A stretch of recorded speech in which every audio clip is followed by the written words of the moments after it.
ಸರಿ ಶಾಸ್ತ್ರಿಗಳೇ, ಈ ದಿನದ ವಿಶೇಷತೆ ಬಗ್ಗೆ ತಿಳಿಸ್ಕೊಟ್ರಿ. ಈಗ ಸಂದೇಶಗಳನ್ನು ನೋಡೋಣ. ಮೊದಲಿಗೆ ಸಚಿನ್ ಗುರುನಾಥ್ ಅವರು ಬೀದರಿಂದ ಸಂದೇಶವನ್ನ ಕಳಿಸಿದ್ದಾರೆ. ಅವರ ಹುಟ್ಟಿದ ದಿನಾಂಕ 1/7/1998, ಸಮಯ 10:30 ರಾತ್ರಿ. ಅವರ ಪ್ರಶ್ನೆ: ಹೋಟೆಲ್ ವ್ಯಾಪಾರ ಸರಿಯಾಗಿ ನಡೀತಾ ಇಲ್ಲ, ಸೂಕ್ತ ಪರಿಹಾರ ತಿಳಿಸಿ ಅಂತ ಕೇಳಿದ್ದಾರೆ ಶಾಸ್ತ್ರಿಗಳೇ. ಸಚಿನ್ ಗುರುನಾಥ್ ಅವರ ಪ್ರಶ್ನೆ, ಹೋಟೆಲ್ ಬಿಸ್ನೆಸ್ ಮಾಡ್ತಾ ಇದ್ದಾರೆ ಆದರೆ ಸರಿಯಾಗಿ ಆಗ್ತಾ ಇಲ್ಲ, ಏನು ಕಾರಣ ಅಂತ ಕೇಳಿದಾರಲ್ವಾ. ಜಾತಕವನ್ನು ನೋಡೋಣ. ನೋಡಿ, ತಮ್ಮದು ಕುಂಭಲಗ್ನ, ಲಗ್ನದಿಂದ ಕರ್ಮಸ್ಥಾನದ ಅಧಿಪತಿ ಕುಜ ನಿಮ್ಮ ಜಾತಕದಲ್ಲಿ ಪಂಚಮ ಸ್ಥಾನದಲ್ಲಿ ಶತ್ರು ಕ್ಷೇತ್ರದಲ್ಲಿದ್ದಾನೆ. ರವಿ ಜೊತೆಗಿದ್ದಾನೆ. ಆತ ನೋಡಿ ಮೌಢ್ಯನಾಗಿದ್ದಾನೆ. 17 ಡಿಗ್ರಿ ಅಂತರ ಇರಬೇಕು ಕುಜನಿಗೆ, ಆದರೆ 2:2ರಲ್ಲಿದ್ದಾನೆ ಕುಜ, 2:15ರಲ್ಲಿ ಇರ್ತಕ್ಕಂಥದ್ದು ರವಿ. ಹೀಗಾಗಿ ಮೌಢ್ಯತೆ ಏರ್ಪಾಡಾಗಿದೆ. ಯಾರಿಗೆ? ಕರ್ಮಾಧಿಪತಿಗೆ. ನೀವು ಕೆಲಸ ಮಾಡ್ತಾ ಇದ್ದೀರಲ್ಲ, ಆ ಕೆಲಸದಲ್ಲೇ ಬಲವಿಲ್ಲ ಅನ್ನೋದನ್ನು ಸೂಚಿಸ್ತಾ ಇದೆ. ಹೀಗಾಗಿ ಕುಜನಿಗೆ ಅಧಿಪತಿ ಯಾರಪ್ಪ? ಇಷ್ಟೊತ್ತು ಹೇಳಿದೆ ನಾನು, ಸುಬ್ರಹ್ಮಣ್ಯ ಸ್ವಾಮಿ. ಹೀಗಾಗಿ ಒಂದು ಸಲ ಯಾವುದಾದ್ರು ಸುಬ್ರಹ್ಮಣ್ಯ ಸನ್ನಿಧಾನಕ್ಕೆ ಹೋಗಿ ಬನ್ನಿ. ನಿಮಗೆ ಹತ್ತಿರ ಯಾವುದೋ ನೋಡ್ಕೊಳ್ಳಿ, ಆ ಕ್ಷೇತ್ರದಲ್ಲಿ ಹೋಗಿ ಬನ್ನಿ. ಸಾಧ್ಯವಾದರೆ ನಮ್ಮ ಕುಕ್ಕೆ ಸುಬ್ರಹ್ಮಣ್ಯ ಕ್ಷೇತ್ರ, ಅದು ಒಂದು ಪರಮ ದಿವ್ಯವಾದ ಕ್ಷೇತ್ರ. ಅಲ್ಲಿಗೆ ಕಾಲಿಟ್ಟು ಪ್ರಾರ್ಥನೆ ಮಾಡಿದ ಸರ್ವರಿಗೂ ಅನುಕೂಲ ಆಗಿದೆ. ಹೀಗಾಗಿ ಒಂದು ಸಲ ಕುಕ್ಕೆ ಸುಬ್ರಹ್ಮಣ್ಯ ಸನ್ನಿಧಾನಕ್ಕೆ ಒಂದು ಸಲ ಹೋಗಿ ಒಂದು ವಿಶೇಷ ಪ್ರಾರ್ಥನೆಯನ್ನು ಸಲ್ಲಿಸಿ ಬನ್ನಿ, ಅದು ತುಂಬ ಸಹಾಯವಾಗುತ್ತೆ. ವಸ್ತುತಃ ನಿಮಗೆ ದ್ವಿತೀಯದಲ್ಲಿ ಗುರುವಿದ್ದಾನೆ, ಧನಕಾರಕನಾಗಿರ್ತಕ್ಕಂಥವನು, ಧನಾಧಿಪತಿಯಾಗಿರ್ತಕ್ಕಂಥವನು. ಅವನ ಕಾಲ ಬರಬೇಕು, ಅಲ್ಲಿವರೆಗೆ ಸ್ವಲ್ಪ ತಾಳ್ಮೆ ಬೇಕು ನಿಮಗೆ. ಈಗ ಪ್ರಸ್ತುತ ನಿಮಗೆ ಶುಕ್ರನ ಭುಕ್ತಿ ನಡೀತಾ ಇದೆ, ಶುಕ್ರನೂ ಚೆನ್ನಾಗಿದ್ದಾನೆ. ಹೀಗಾಗಿ ನೀವು ಆತಂಕ ಮಾಡ್ಕೋಬೇಡಿ, ಸಣ್ಣ ಪುಟ್ಟ ತೊಡಕುಗಳಷ್ಟೇ. ಒಂದು ಸಲ ಸುಬ್ರಹ್ಮಣ್ಯ ಸ್ವಾಮಿಗೆ ಹೋಗಿ ಬನ್ನಿ, ಅಲ್ಲೊಂದು ವಿಶೇಷ ಪೂಜೆಯನ್ನು ಮಾಡಿಸಿ, ನಿಮಗೆ ಖಂಡಿತ ಅನುಕೂಲ ಆಗುತ್ತೆ. ಮತ್ತು ಬರ್ತಾ ಮುಂದೆ 2029ರ ನಂತರದಲ್ಲಿ ಗುರು ಪ್ರಾರಂಭವಾಗುತ್ತೆ, ಖಂಡಿತ ಅನುಕೂಲ ಆಗುತ್ತೆ. ನೀವಿನ್ನೊಂದು 2024 ಇದು, 24ರಿಂದ 29 ಅಂತಂದರೆ ಇನ್ನೊಂದು 4 ವರ್ಷ ಆಮೇಲೆ ನಿಮಗೆ ತುಂಬ ಉಚ್ಛ್ರಾಯ ಸ್ಥಿತಿಗೆ ಹೋಗ್ತೀರಾ. ಯೋಚನೆನೇ ಮಾಡಿಬಿಡಿ, ತುಂಬ ಚೆನ್ನಾಗಾಗುತ್ತೆ.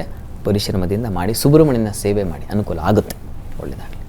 ಸರಿ ಶಾಸ್ತ್ರಿಗಳೇ, ಇನ್ನು ಚಂದ್ರಶೇಖರ್ ಅವರು ಹುಬ್ಬಳ್ಳಿಯಿಂದ ಸಂದೇಶವನ್ನು ಕಳಿಸಿದ್ದಾರೆ. ಅವರ ಹುಟ್ಟಿದ ದಿನಾಂಕ 17/9/2000, ಸಮಯ 10:45 ಬೆಳಗ್ಗೆ. ಅವರ ಪ್ರಶ್ನೆ: ಇಂಜಿನಿಯರಿಂಗ್ ಆಗಿದೆ, ಕೆಲಸ, ಆರೋಗ್ಯ ಮತ್ತು ಯಾವ ಸಂಖ್ಯೆ ಒಳ್ಳೆಯದು ತಿಳಿಸ್ಕೊಡಿ ಅಂತ ಕೇಳಿದ್ದಾರೆ ಶಾಸ್ತ್ರಿಗಳೇ. ಚಂದ್ರಶೇಖರ್ ಅವರ ಪ್ರಶ್ನೆ, ಇಂಜಿನಿಯರಿಂಗ್ ಆಗಿದೆ, ಕೆಲಸ ಬಗ್ಗೆ ಕೇಳಿದ್ದಾರೆ, ಮತ್ತು ಅವರು ಯಾವ ಸಂಖ್ಯೆ ಒಳ್ಳೆಯದು ಅಂತ ಕೇಳಿದ್ದಾರೆ. ಹೇಗಿರ್ತದೆ ಮುಂದೆ ಜೀವನ ನೋಡೋಣ, ಜಾತಕವನ್ನು ಪರಿಶೀಲಿಸೋಣ. ನೋಡಿ, ತಮ್ಮದು ವೃಶ್ಚಿಕ ಲಗ್ನ, ಲಗ್ನದಿಂದ ಕರ್ಮಸ್ಥಾನದ ಅಧಿಪತಿ ಲಾಭದಲ್ಲಿದ್ದಾನೆ. ಲಗ್ನದ ಅಧಿಪತಿ ಕುಜ ಕರ್ಮಸ್ಥಾನದಲ್ಲಿ ದಿಗ್ಬಲ ಸಹಿತನಾಗಿದ್ದಾನೆ. ಇದೆಲ್ಲ ಒಳ್ಳೆಯ ಲಕ್ಷಣ, ಚೆನ್ನಾಗಿದೆ. ಲಗ್ನಕ್ಕೆ ಗುರುದೃಷ್ಟಿ ಇರ್ತಕ್ಕಂಥದ್ದು, ಇವೆಲ್ಲ ಒಳ್ಳೆಯದು. ಈಗ ಪ್ರಸ್ತುತ ತಮಗೆ ರವಿ ದಶೆಯಲ್ಲಿ ನಡೀತಾ ಇರ್ತಕ್ಕಂಥದ್ದು, ಗುರುವಿನ ಕಾಲ ನಡೀತಾ ಇದೆ. ನಂತರದಲ್ಲಿ ಶನೈಶ್ಚರ ಪ್ರಾರಂಭವಾಗುತ್ತೆ. ನೋಡಿ, ಮೇ ನಂತರದಲ್ಲಿ ಸ್ವಲ್ಪ ವೀಕ್ ಆಗಿರ್ತೀರ. ಆಮೇಲೆ 2025 ಏಪ್ರಿಲ್ ನಂತರದಲ್ಲಿ ತುಂಬ ಚೆನ್ನಾಗಿದೆ. ಅಲ್ಲಿವರೆಗೂ ಸ್ವಲ್ಪ ವೀಕ್ ಆಗಿದೆ. ಹೀಗಾಗಿ ನೀವು ಹತ್ತಿರದಲ್ಲಿ ಯಾವುದಾದ್ರು ಈಶ್ವರ ಸನ್ನಿಧಾನ ಇದ್ದರೆ 2025 ಏಪ್ರಿಲ್ವರೆಗೆ ಪ್ರತಿ ಸೋಮವಾರ ಅಥವಾ ಪ್ರತಿ ಭಾನುವಾರ ಈಶ್ವರ ಸನ್ನಿಧಾನಕ್ಕೆ ನೀವು ಒಂದು ವಿಶೇಷ ಪೂಜೆ, ಅಲ್ಲಿ ನೀವು ಬಿಲ್ವಾರ್ಚನೆ ಅಥವಾ ಭಸ್ಮಾರ್ಚನೆ ಎರಡರಲ್ಲಿ ಯಾವುದಾದ್ರು ಮಾಡಿಸಿ. ಪ್ರತಿ ಭಾನುವಾರ ತಪ್ಪದೆ 2025ರವರೆಗೂ ಮಾಡಿ. ತುಂಬ ಅನುಕೂಲ ಆಗುತ್ತೆ, ಚೆನ್ನಾಗಿ ಆಗ್ತೀರಾ. ಮುಂದೆಲ್ಲ ತುಂಬ ಚೆನ್ನಾಗಿದೆ. ಹೀಗಾಗಿ ಆತಂಕ ಬೇಡ. ಆಮೇಲೆ ಲಾಭಸ್ಥಾನದಲ್ಲಿರ್ತಕ್ಕಂಥ ರವಿ ಕಾಲ ಪ್ರಾರಂಭ ತುಂಬ ಚೆನ್ನಾಗಿದೆ. ಅಲ್ಲಿವರೆಗೂ ಸ್ವಲ್ಪ ವೀಕ್ ಆಗಿದೆ. ಇನ್ನು ಯಾವ ಸಂಖ್ಯೆ ಅಂತ ಕೇಳಿದ್ದೀರಾ? 1, 2 ಮತ್ತು 9 ಈ ಸಂಖ್ಯೆಗಳನ್ನು ನೀವು ವಿಶೇಷ ಸಂಖ್ಯೆ ಅಂತ ಪರಿಗಣಿಸಬಹುದು. ನಿಮಗೆ ನಿಮ್ಮ ಪ್ರಶ್ನೆ ಉತ್ತರ ಸಿಕ್ಕಿದೆ ಅಂದ್ಕೊಳ್ತೀನಿ. ಒಳ್ಳೆಯದಾಗಲಿ. ಈಶ್ವರ ಪ್ರಾರ್ಥನೆ ಮಾಡಿ, ತುಂಬ ಅನುಕೂಲ ಆಗುತ್ತೆ. ಒಳ್ಳೆಯದಾಗಲಿ. ಸರಿ ಶಾಸ್ತ್ರಿಗಳೇ, ಇನ್ನು ನಾಗರಾಜ್ ಅವರು ಅವರ ಮಗನ ಬಗ್ಗೆ ಸಂದೇಶವನ್ನು ಕಳಿಸಿದ್ದಾರೆ. ಶಿವಮೊಗ್ಗದಿಂದ ಅವರ ಮಗನ ಹುಟ್ಟಿದ ದಿನಾಂಕ 4/1/2024, ಸಮಯ 11 ಗಂಟೆಯಿಂದ ಬೆಳಗ್ಗೆಯಿಂದ 12 ಗಂಟೆ ಮಧ್ಯಾಹ್ನ, ಅದರ ಮಧ್ಯದಲ್ಲಿ. ಅವರ ಪ್ರಶ್ನೆ: ರಾಶಿ ನಕ್ಷತ್ರ ತಿಳಿಸಿ, ಹುಟ್ಟಿದ ಸಮಯ ಹೇಗಿದೆ ಹೇಳಿ, ಹಾಗೆ ಆರೋಗ್ಯದ ಬಗ್ಗೆ ಹೇಳಿ ಅಂತ ಕೇಳಿದ್ದಾರೆ ಶಾಸ್ತ್ರಿಗಳೇ. ನಾಗರಾಜ್ ಅವರು ಪ್ರಶ್ನೆ ಕಳಿಸಿಕೊಟ್ಟಿದ್ದಾರೆ, ಒಂದು ಮಗುವಿನದ್ದು. ಹೇಗಿದೆ ಮಗು ಜಾತಕ ಅಂತ ನೋಡೋಣ, ಜಾತಕವನ್ನು ಪರಿಶೀಲಿಸೋಣ. ನೋಡಿ, ಇದು ಮೀನ ಲಗ್ನವಾಗಿದೆ, ಲಗ್ನದಲ್ಲಿ ರಾಹು ಇದ್ದಾನೆ, ಲಗ್ನಾಧಿಪತಿ ದ್ವಿತೀಯದಲ್ಲಿರ್ತಕ್ಕಂಥದ್ದು ಒಳ್ಳೆಯದು. ಜಾತಕದಲ್ಲಿ ದೋಷ ಗುಣ ಎರಡೂ ಇರುತ್ತೆ, ಯೋಚನೆ ಮಾಡಬೇಡಿ. ಹೆಚ್ಚಿನ ಪಾಲು ಒಳ್ಳೆಯದೇ ಇದೆ. ಕರ್ಮಸ್ಥಾನದಲ್ಲಿ ಕುಜ ರವಿ ಇರತಕ್ಕಂಥದ್ದು, ಭಾಗ್ಯದಲ್ಲಿ ಶುಕ್ರ ಇರತಕ್ಕಂಥದ್ದು, ಇವೆಲ್ಲ ಒಳ್ಳೆಯ ಲಕ್ಷಣ, ಸಂಶಯ ಇಲ್ಲ. ಆದರೆ ಲಗ್ನದಲ್ಲಿರ್ತಕ್ಕಂಥ ರಾಹುವಿನಿಂದ ಸ್ವಲ್ಪ ಆರೋಗ್ಯ, ಚರ್ಮಕ್ಕೆ ಸಂಬಂಧಿಸಿರ್ತಕ್ಕಂಥ ತೊಡಕುಗಳು ಇಂತಹ ಸಾಧ್ಯತೆ ಇದೆ. ಹೀಗಾಗಿ ಮಗು ಎಷ್ಟು ತೂಕ ಇದೆಯೋ ಅಷ್ಟು ತೂಕದ ಉದ್ದು, ಹುರುಳಿ ಇವುಗಳ ದಾನ ಮಾಡಿದ್ರೆ ತುಂಬ ಒಳ್ಳೆಯದು. ಇದನ್ನು ಮಾಡಿಸಿ. ಅಥವಾ ರಾಹುಗ್ರಹ ಶಾಂತಿ ಮಾಡಿಸಿದ್ರೆ ತುಂಬ ಒಳ್ಳೆಯದು, ಅದನ್ನಾದರೂ ಮಾಡಿಸಿ. ಹೀಗಾಗಿ ಆ ಒಂದು ಏನು ದಾನದಿಂದ ಅಥವಾ ಗ್ರಹಶಾಂತಿಯಿಂದ ತುಂಬ ಅನುಕೂಲ ಆಗುತ್ತೆ, ಆತಂಕ ಬೇಡ, ಚೆನ್ನಾಗಿದೆ. ಇದು ಬಲ ತಂದು ಕೊಡುತ್ತೆ, ಮುಂದೆ ಎಲ್ಲ ಹೋಗ್ತಾ ಹೋಗ್ತಾ ಚೆನ್ನಾಗಿರ್ತದೆ. ಈಗ ಚಂದ್ರದಶೆ, ಮುಂಚೆ ಕುಜ ರಾಹು ಗುರು ಇವೆಲ್ಲ ಒಳ್ಳೆಯ ಫಲವನ್ನು ತಂದು ಕೊಡ್ತಕ್ಕಂಥ ದಶೆಗಳು, ಆತಂಕ ಬೇಡ, ಚೆನ್ನಾಗಿದೆ, ಒಳ್ಳೆಯದಾಗಿ. ಸರಿ ಶಾಸ್ತ್ರಿಗಳೇ, ಇನ್ನು ವಿವಂತ್ ಅವರು ಚಿಂತಾಮಣಿಯಿಂದ ಸಂದೇಶವನ್ನು ಕಳಿಸಿದ್ದಾರೆ. ಅವರ ಹುಟ್ಟಿದ ದಿನಾಂಕ 27/8/2014, ಸಮಯ 6:30 ಬೆಳಗ್ಗೆ. ಅವರ ಪ್ರಶ್ನೆ, ಇನ್ನು ಹಾಸಿಗೆ ಒದ್ದೆ ಮಾಡ್ತಾನೆ, ಆರೋಗ್ಯ ಹೇಗಿದೆ ತಿಳಿಸಿ ಅಂತ ಕೇಳಿದ್ದಾರೆ ಶಾಸ್ತ್ರಿಗಳು.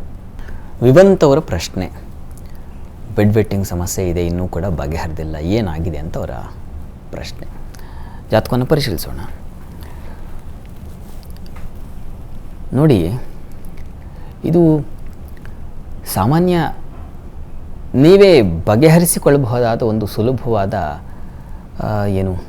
ತೊಡಕು. ಇದನ್ನು ಪರಿಹರಿಸ್ಕೊಳ್ಬಹುದು. ಏಕಪ್ಪ ಅಂತಂದರೆ, ಸಂಜೆ ಮೇಲೆ ಆದಷ್ಟು ದ್ರವಾಹಾರವನ್ನು ನಿಲ್ಲಿಸಿದ್ರೆ ಸಾಕಾಗುತ್ತೆ, ಸರಿ ಹೋಗುತ್ತೆ, ಕ್ರಮೇಣ ಸರಿ ಹೋಗಿಬಿಡುತ್ತೆ. ಒಂದು ವಾರದೊಳಗೆ ನಿಮಗೆ ಕಂಟ್ರೋಲಿಗೆ ಬರೋ ಸಾಧ್ಯತೆ ಇರ್ತದೆ. ಆತಂಕ ಪಡಬೇಕಾದ ಅವಶ್ಯಕತೆ ಇಲ್ಲ.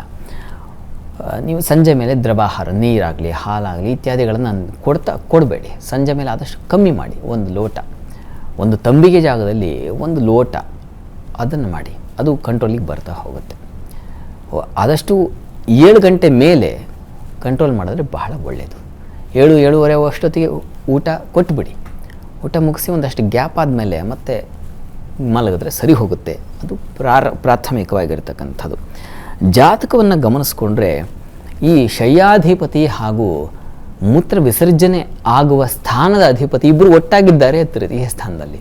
ಇದು ಕೂಡ ದೋಷವೇ. ಹೀಗಾಗಿ ಅಂಥ 2 ಪರಸ್ಪರ ವಿರೋಧಿ ಗ್ರಹಗಳು ಒಂದು ಕಡೆ ಸೇರಿರೋದ್ರಿಂದ ಅದು ಕೂಡ ತೊಡಕಾಗುವ ಸಾಧ್ಯತೆ ಇರ್ತದೆ. ಈ ಕಾರಣದಿಂದಾಗಿ ಅದು ನಿವಾರಣೆಯಾಗುತ್ತೆ, ನೀವು ಆತಂಕ ಮಾಡ್ಕೋಬೇಕಾಗಿಲ್ಲ. ನೋಡಿ, ಸುಬ್ರಹ್ಮಣ್ಯ ಸ್ವಾಮಿಗೆ ಸನ್ನಿಧಾನಕ್ಕೆ ನಿಮ್ಮ ಆ ಮಗು ಎಷ್ಟು ತೂಕ ಇದೆಯೋ ಅಷ್ಟು ತೂಕದ ಕೊಬ್ಬರಿ ಹಾಗೂ ಬೆಲ್ಲ ಇದನ್ನು ದಾನ ಮಾಡಿ, ಸರಿ ಹೋಗುತ್ತೆ. ಒಂದು ಸಲ ನೀವು ದಾನ ಮಾಡಿ ಬನ್ನಿ, ಆಮೇಲೆ ನಾ ಹೇಳಿದ ಹಾಗೆ ನೀರನ್ನು ಕಡಿಮೆ ಕೊಡಿ, ಸರಿ ಹೋಗುತ್ತೆ. ಆತಂಕ ಮಾಡ್ಕೋಬೇಡಿ, ಏನಂಥ ಪ್ರಮಾದ ಏನೂ ಇಲ್ಲ, ಯೋಚನೆ ಮಾಡೋದು ಬೇಡ, ಒಳ್ಳೆಯದಾಗಲಿ. ಸರಿ ಶಾಸ್ತ್ರಿಗಳೇ, ಇನ್ನು ವಿನಾಯಕ್ ಅವರು ಬೆಂಗಳೂರಿಂದ ಸಂದೇಶವನ್ನು ಕಳಿಸಿದ್ದಾರೆ. ಅವರ ಹುಟ್ಟಿದ ದಿನಾಂಕ 10/7/1996, ಸಮಯ 3-4 ಗಂಟೆ ಸಂಜೆ. ಅವರ ಪ್ರಶ್ನೆ, ಮದುವೆ ಬಗ್ಗೆ ತಿಳಿಸಿ ಅಂತ ಕೇಳಿದ್ದಾರೆ ಶಾಸ್ತ್ರಿಗಳು. ವಿನಾಯಕ್ ಅವರ ಪ್ರಶ್ನೆ ವಿವಾಹಕ್ಕೆ ಸಂಬಂಧಿಸಿರ್ತಕ್ಕಂಥದ್ದಾಗಿದೆ. ಜಾತಕವನ್ನು ನೋಡೋಣ. ನೋಡಿ, ಇದು ವೃಶ್ಚಿಕ ಲಗ್ನವಾಗಿದೆ. ಲಗ್ನದಿಂದ ಸಪ್ತಮ ಸ್ಥಾನದ ಅಧಿಪತಿ ಶುಕ್ರ ಅಲ್ಲೇ ಇದ್ದಾನೆ, ಸ್ವಕ್ಷೇತ್ರದಲ್ಲಿ, ಒಳ್ಳೆಯದು. ಲಗ್ನಾಧಿಪತಿ ಜೊತೆಗೆ ಸೇರಿದ್ದಾನೆ, ಕುಜನೂ ಅಲ್ಲಿದ್ದಾನೆ. ಕುಜ ಶುಕ್ರರ ಯುತಿ ಸೇರಿದೆ. ಇದು ಇಚ್ಛಾ ವಿವಾಹವನ್ನು ಹೇಳುತ್ತೆ. ನೀವೇ ಅಪೇಕ್ಷೆ ಪಟ್ಬಿಡಬಹುದು, ಆ ಸಾಧ್ಯತೆ ಇದೆ. ರಾಹು ದಶೆಯಲ್ಲಿ ಈಗ ಗುರುವಿನ ಕಾಲ ನಡೀತಾ ಇದೆ, ಗುರುವಿನ ಭುಕ್ತಿ ನಡೀತಾ ಇದೆ. ಗುರು ನಿಮ್ಮ ಜಾತಕದಲ್ಲಿ ಚೆನ್ನಾಗಿದ್ದಾನೆ, ಒಳ್ಳೆಯ ದ್ವಿತೀಯದಲ್ಲಿ ಕುಟುಂಬ ಸ್ಥಾನದಲ್ಲಿ ಇರ್ತಕ್ಕಂಥದ್ದು ಚೆನ್ನಾಗಿದೆ. ಆತಂಕ ಬೇಡ, ಪ್ರಯತ್ನ ಮಾಡಿ, ಪ್ರಯತ್ನಕ್ಕೆ ಫಲ ಸಿಗುತ್ತೆ. ಮೇನಂತರದಲ್ಲಿ ಹೆಚ್ಚಿನ ಅನುಕೂಲ ಇದೆ ಅನ್ನೋದನ್ನು ಸೂಚಿಸ್ತಾ ಇದೆ. ಈ ಕುಜ ಶುಕ್ರರ ಶಾಂತಿ ಮಾಡಿಸಿದ್ರೆ ಬಹಳ ಒಳ್ಳೆಯದು. ಕುಜ ಶಾಂತಿ ಮಾಡಿಸಿದ್ರೆ ತುಂಬ ತುಂಬ ಒಳ್ಳೆಯದು. ಶುಕ್ರ ಸ್ವಕ್ಷೇತ್ರದಲ್ಲಿದ್ದಾನೆ ಬಿಡಿ, ಅದೇನು ತೊಂದರೆ ಇಲ್ಲ. ಆದರೆ ಕುಜನ ಸ್ಥಿತಿ ಸ್ವಲ್ಪ ಮಟ್ಟಿಗೆ ವಿವಾಹಕ್ಕೆ ಪ್ರತಿಬಂಧಕ, ಅದನ್ನು ಹೇಳುತ್ತೆ. ಹೀಗಾಗಿ ಒಂದು ಕುಜಗ್ರಹ ಶಾಂತಿ ಮಾಡಿಸಿ ಪ್ರಯತ್ನ ಮಾಡಿದ್ರೆ ಪ್ರಯತ್ನಕ್ಕೆ ಫಲ ಸಿಗುತ್ತೆ, ಆತಂಕ ಬೇಡ, ಒಳ್ಳೆಯದಾಗಲಿ. ಸರಿ ಶಾಸ್ತ್ರಿಗಳೇ, ವೀಕ್ಷಕರು ಕಳುಹಿಸಿದಂಥ ಸಂದೇಶಗಳಿಗೆ ಉತ್ತರಗಳನ್ನು ತಿಳಿಸ್ಕೊಟ್ರಿ.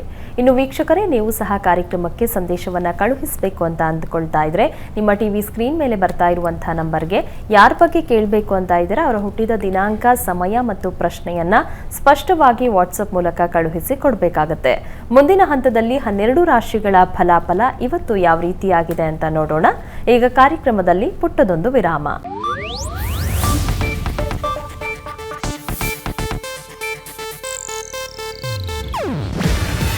ಇದು ಏಷ್ಯಾನೆಟ್ ನ್ಯೂಸ್ ನೆಟ್ವರ್ಕ್ ಪ್ರಸ್ತುತಿ. ನೀವು ನೋಡ್ತಿದ್ದೀರಾ ಏಷ್ಯಾನೆಟ್ ಸುವರ್ಣ ನ್ಯೂಸ್.